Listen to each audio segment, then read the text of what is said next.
2010 में चलो उससे पहले 1999 के शुरू में मेरा पहला मुझे एक काम दिया गया और वो ये था कि मैं ज़िया मोइनुद्दीन साहब के लिए, जो उनका सालाना तकरीब होती है लाहौर में 31 दिसंबर को, उसकी परफॉर्मेंस के लिए मैं उनके लिए बैक स्टेज चाय लेके आऊँ।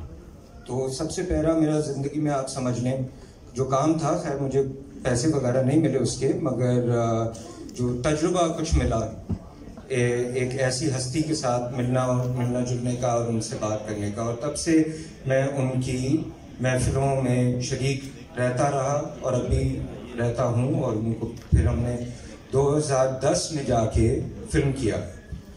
2010 में ये हुआ कि इत्तेफाक से फैज़ अहमद फैज़ साहब की 100वीं सालगिरह का साल था। तो उस साल ज़िया साहब ने फैज़ साहब पे एक तकरीर की और वो हमने फिर फिल्म किया। फिर मैं न्यूयॉर्क गया, मैं इधर गया उधर गया, और आहिस्ता आहिस्ता मैंने दुनिया में लोगों को ये ज़िया साहब को शायरी पढ़ते हुए दिखाया और उन्होंने कहा कि इसकी कहानी क्या है, ज़िया साहब की कहानी क्या है, फैज़ साहब की कहानी क्या है, शायरी की कहानी क्या है। तो वहाँ से हम शुरू हुए और तकरीबन 7 साल लगे इस फिल्म को बनाने में।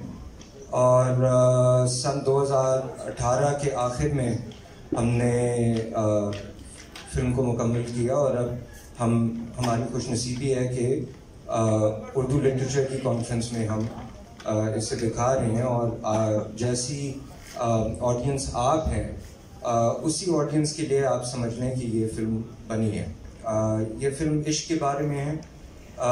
एक इंसानों के आपस में इश्क होता है, एक परवरदिगार के बारे में इश्क होता है, एक शायरी, नसर, ज़बान, तहजीब से इश्क होता है। और ये सारे ज़ाविये हम इस फिल्म में एक एक करके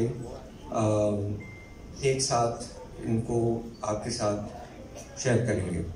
तो आपका बहुत शुक्रिया और फिल्म शुरू करते हैं। तो थैंक यू, बहुत शुक्रिया।